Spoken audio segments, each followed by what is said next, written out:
Good morning all of you. Shri Nandishwar विद्यालय में online class में आपका स्वागत है। बच्चों, हिरास की न्यूमेरिकल मैंने ऑफलाइन क्लास में करवा दिए हैं। थोड़ी सी थ्योरी रह गई थी तो ऑनलाइन आपके लिए प्रस्तुत है।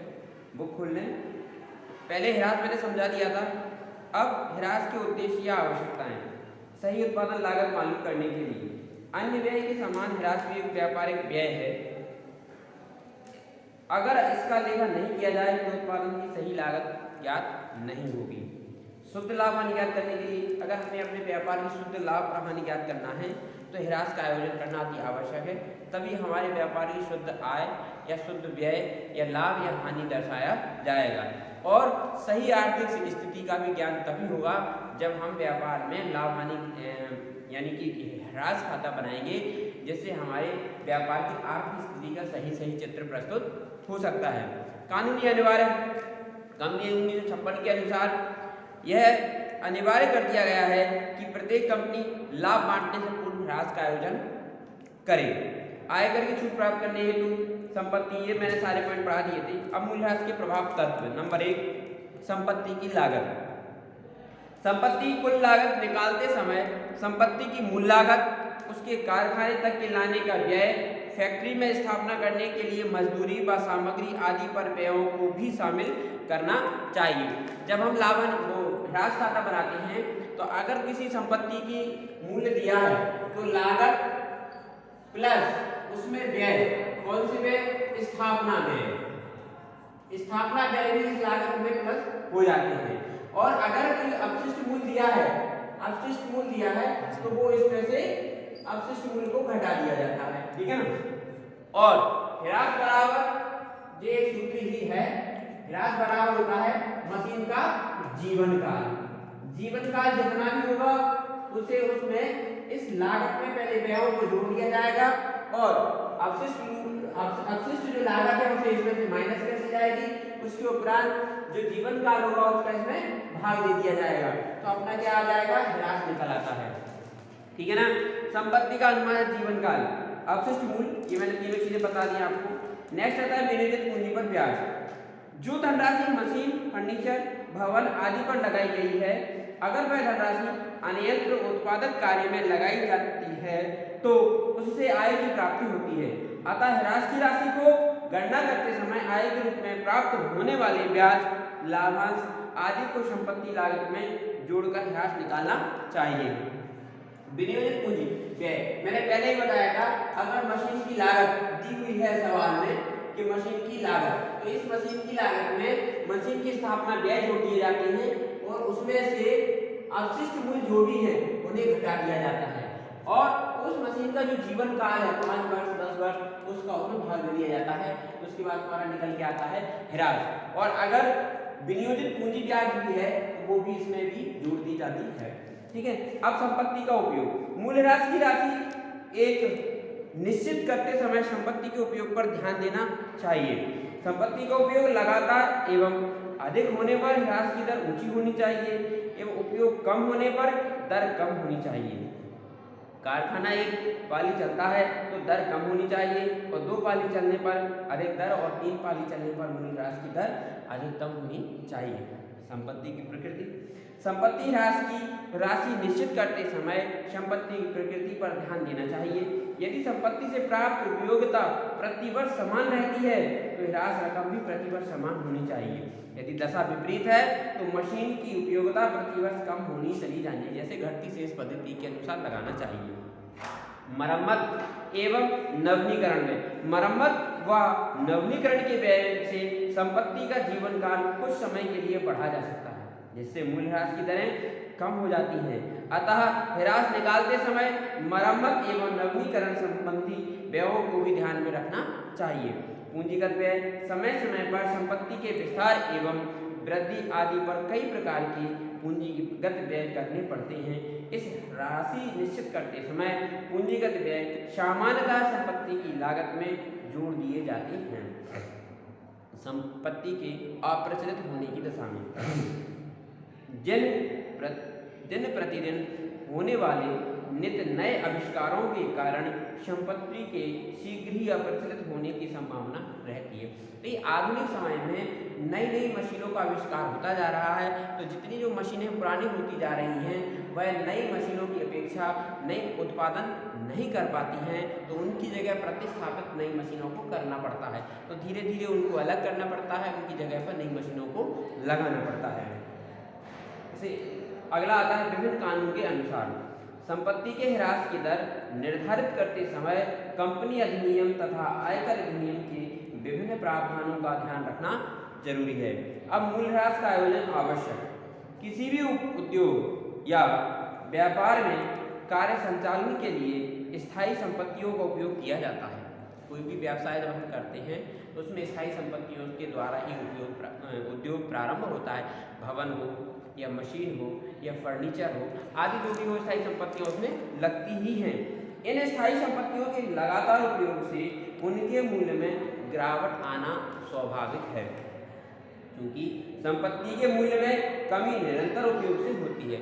कोई भी संपत्ति हम भी जानते हैं, अगर कोई गाड़ी है और उसका लगातार उपयोग कर रहे हैं तो वह गाड़ी भी धीरे धीरे पुरानी होती चली जाएगी। टायर गिरना, इंजन घिसना, उसके पुर्जे घिस जाना, धीरे धीरे उसके कलर डाउन होना और भी उसमें कुछ टूट फूट होना परिवर्तित होता चला जाता है। तो उसके मूल्य में जो कमी हो, जो गिरावट या चलाने से जो कमी आ रही है उसे हम ह्रास कहते हैं। तो ठीक है ना। नेक्स्ट है मूल्यह्रास की विभिन्न प्रणालियाँ। नंबर 1 स्थायी किस्त पद्धति, नंबर 2 घटती शेष पद्धति, नंबर 3 वार्षिक प्रणाली, नंबर 4 घटौती निधि पद्धति, नंबर 5 मशीन घंटा दर विधि, नंबर 6 वार्षिक मूल्यांकन पद्धति, नंबर 7 वैधानिक विधि, नंबर 8 कार्यक्षमता घंटा प्रणाली, नंबर 9 प्रतिस्थापन लागत विधि और 10 बीमा पॉलिसी प्रणाली। इसमें अब इस सवाल में हम 3 विधियों का ही अध्ययन करेंगे। मोस्ट जो इम्पोर्टेंट विधियां हैं वो घटती शेष पद्धति और स्थायी किस्त पद्धति। 2 विधियों से ही इस पूरी बुक में जो ह्रास का चैप्टर है उन दोनों के द्वारा ही सवाल किए गए हैं। तीसरी जो वार्षिक विधि है वो सिर्फ समझने के लिए है, और भी पद्धतियाँ हैं उनका अलग अलग कंडीशनों में उनका प्रयोग करती हैं। तो सबसे पहले हम पढ़ते हैं स्थायी किस्त पद्धति। इस पद्धति के अंतर्गत पहली जो पद्धति है इसके बारे में हम चर्चा करेंगे। पहली कौन सी? स्थायी किस्त पद्धति। ठीक है ना, स्थायी किस्त पद्धति।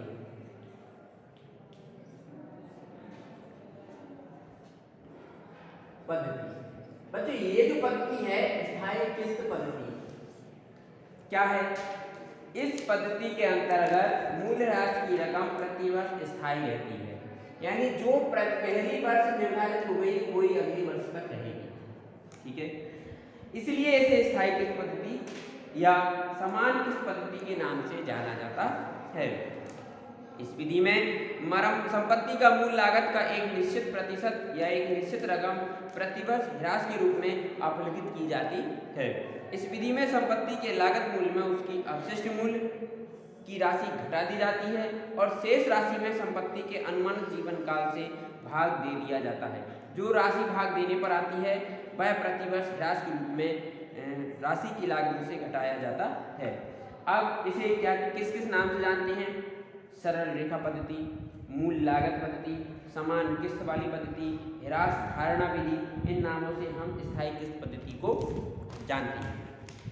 अगला, इस पद्धति को सरल रेखा पद्धति इसलिए कहा जाता है क्योंकि अगर वार्षिक ह्रास का कोई ग्राफ बनाया जाए एक सीधी रेखा के रूप में होगा।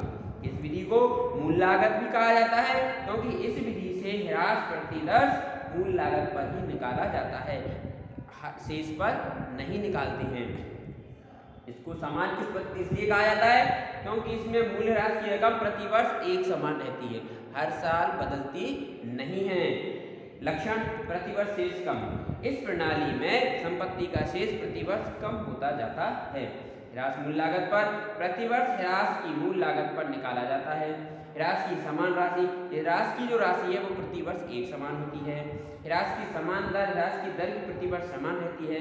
अंतिम वर्ष शेष मूल्य यानी संपत्ति का शेष प्रतिवर्ष समान राशि से ही कम होता है और अन्य में शून्य हो जाता है, क्योंकि मशीन का तो शेष कम होता चला जाता है पर ह्रास है वो कभी भी कम नहीं होती है, वो समान से ही उस लागत में से माइनस करना पड़ता है।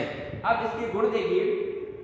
मूल्यह्रास निकालना सरल। इस स्थायी किस्त पद्धति से मूल्यह्रास निकालना अति सरल होता है। संपत्ति के लागत मूल्य पर एक बार जिस दर से लागत ह्रास निकाल लेते हैं वही हर साल उसकी लागत में से माइनस करना पड़ता है, बार बार ह्रास निकालने की आवश्यकता नहीं पड़ती है। हिसाब रखना सरल, इस विधि का हिसाब रखना अति सरल है और बार बार हिसाब निकालने की आवश्यकता भी नहीं होती है। उपयुक्तता या इस पद्धति की दोष देखिए, पूंजी पर ब्याज का प्रबंध नहीं, जो पूंजी संपत्ति में लगाई जाती है उसके ब्याज का प्रबंध इस पद्धति से नहीं किया जाता है। नई संपत्ति क्रय की व्यवस्था नहीं, वर्तमान संपत्ति का जीवन काल समाप्त होने पर दूसरी नई संपत्ति के क्रय करने की व्यवस्था इस विधि में नहीं होती है।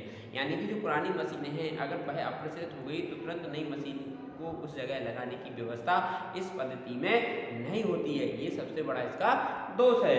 अनुपयुक्तता या असमान भार, इस पद्धति में जब नई मशीन को कार्य क्षमता अधिक होती है उस समय ह्रास कम लगता है और जब मशीन पुरानी हो जाती है या रखरखाव खर्च बढ़ जाता है तब भी ह्रास की पूर्वती रहती है। बात भी सही है, यानी जो नई मशीन है उस समय भी उसका ह्रास उतना ही है और वह मशीन अगर पुरानी हो गई और लगातार उपयोग कर रहे हैं और उसके उपयोग से उसमें मरम्मत या रिपेयर वेयर ज़्यादा आ रही हैं तो उस समय भी उसका ह्रास उतना ही रहता है जितना ह्रास उसका शुरू में था। तो ये भी इस प्रणाली का सबसे बड़ा दोष है। उपयोग क्षेत्र देखिए, अब अगली है मध्य में संपत्ति बेचने पर ह्रास निकालना कठिन होता है। वर्ष के मध्य में संपत्ति क्रय करने या बेचने के समय ह्रास की रकम का अनुमान लगाना जरा कठिन होता है क्योंकि शुरू से फिर उसी मशीन पर ह्रास लगाना पड़ता है, फिर लाभानी निकालते हैं। उपयोगिता के क्षेत्र में यह विधि कम मूल्य वाली संपत्तियों जिनसे एक समान उपयोगिता प्राप्त होती है उन पर लगाना अधिक उपयुक्त होता है। यानी जो कम मूल्य वाली वस्तुएं होती हैं उन पर यह पद्धति से ह्रास लगाना उपयुक्त होता है। महंगी या दीर्घकालीन मूल्यवानी या लंबे या ज़्यादा मूल्य वाली वस्तुओं पर इस पद्धति से ह्रास लगाना उपयुक्त नहीं है। अब कम मूल्य वाली वस्तुएं जैसे कि फर्नीचर, कम अवधि वाली पट्टी, पेटेंट, छोटे छोटे यंत्र आदि पर ह्रास लगाना उपयुक्त होता है। बच्चों अब आता है मूल्यह्रास निकालने की विधियां हैं। पहले है सूत्र विधि, देखिए मूल्यह्रास बराबर संपत्ति की लागत माइनस अवशिष्ट मूल्य बटे संपत्ति का अनुमानित जीवन काल। मैंने यहाँ लिखा था कि ह्रास बराबर मशीन का लागत मूल्य प्लस स्थापना व्यय माइनस अवशिष्ट मूल्य बटे मशीन का जीवन काल। पहला सूत्र ये होता है, इसके द्वारा हम ह्रास को निकाल सकते हैं, ठीक है ना। अब दूसरा आता है इसी पे प्रकार सूत्र की दृष्टि से संपत्ति की लागत, अपशिष्ट मूल्य और संपत्ति का अनुमान जीवन काल, ये सारे होते हैं। अब आता है प्रतिशत विधि। प्रतिशत विधि मूल्यह्रास बराबर संपत्ति की मूल लागत, इसमें संपत्ति की मूल लागत प्लस प्रतिशत दर बटे 100, प्रतिशत के आधार पर हम ह्रास को निकाल सकते हैं। ये दो मैंने सूत्र आज आपको समझाए। इसके आगे का वीडियो मैं अगले वीडियो में लेके आऊँगा, तब तक आप इस चैप्टर को पढ़ते रहें और जो समझ में नहीं आए विद्यालय में आके संबंधित शिक्षक से संपर्क करें। तब तक आप स्वस्थ रहें, मस्त रहें। जय हिंद।